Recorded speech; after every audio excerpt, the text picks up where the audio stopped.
Vamos mergulhar de cabeça num discurso que era para ser uma despedida, mas que acabou se tornando uma advertência, e uma bem severa. A gente está falando da história de um profeta, já idoso, que se vê obrigado a confrontar toda uma nação que no fundo só queria um pouco de segurança e por isso exigiu um novo tipo de líder, um rei.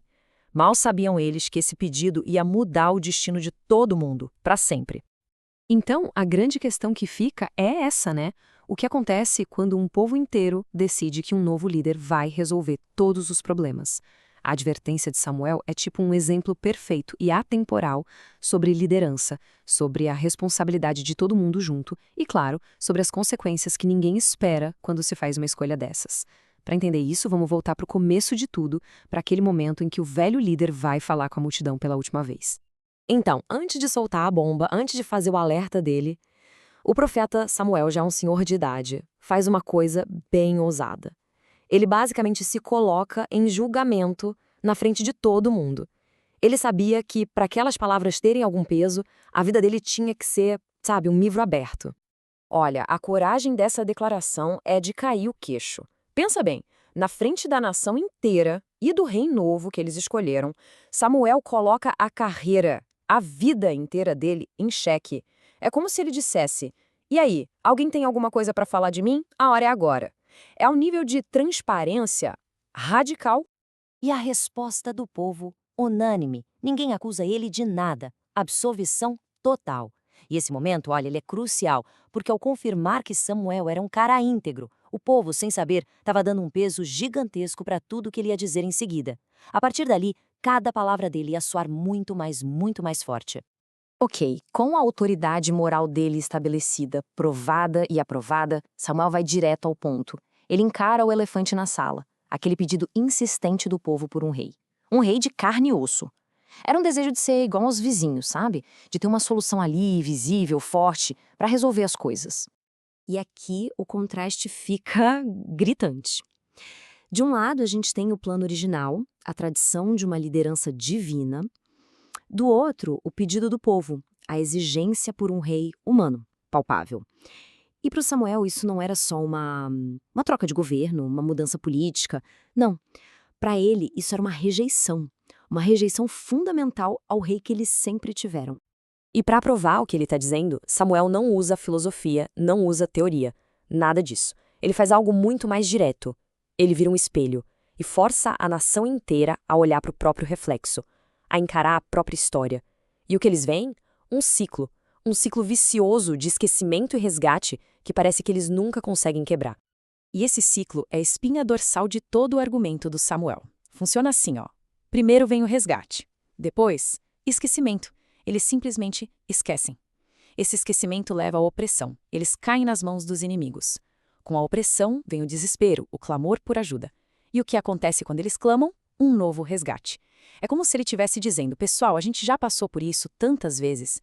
Pedir um rei agora não é a solução. É só mais um sintoma da mesma doença, o esquecimento. Mas sabe como é, né? Às vezes, só palavras, por mais fortes que sejam, não são o suficiente. Então Samuel decide elevar a aposta.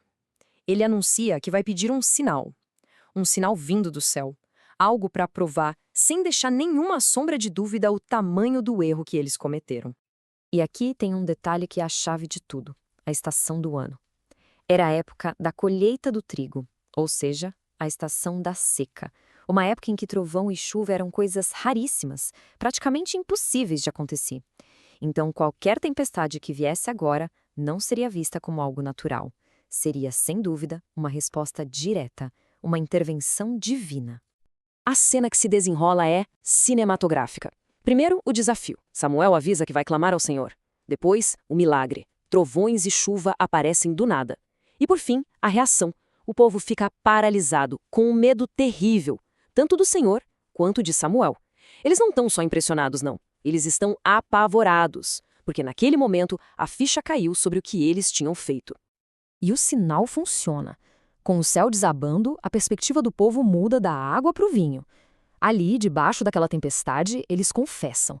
Eles reconhecem que pedir um rei não foi só uma má ideia política. Foi um grande mal, um erro grave que eles somaram a todos os outros pecados que já tinham. Só que o rei já estava escolhido. Não dava mais para voltar atrás, a decisão estava tomada. Então, em vez de ficar remoendo o passado, Samuel é prático.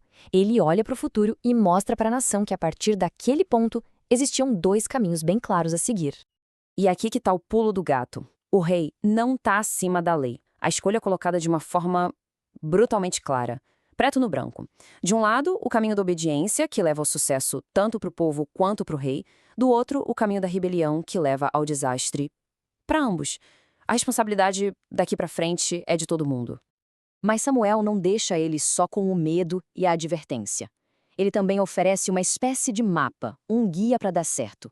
É simples. Não se desviem, sirvam com o coração, não percam tempo com o que não importa e o mais importante de tudo, lembrem-se. Lembrem-se das coisas grandiosas que Deus já fez. A memória do passado, segundo ele, é a única garantia de um futuro seguro. E aí vem a frase final do discurso, a advertência mais pesada de todas. O recado é claro. O destino do povo e o destino do rei estão amarrados. Se continuarem no caminho do erro, os dois caem juntos. Fim de jogo. Não tem escapatória, nem mesmo para o cara que usa coroa. E tudo isso nos deixa com uma pergunta no ar, né? Uma pergunta para a gente pensar. O aviso de Samuel ecoa até hoje, e não só para reis e nações, mas para qualquer situação onde existe poder.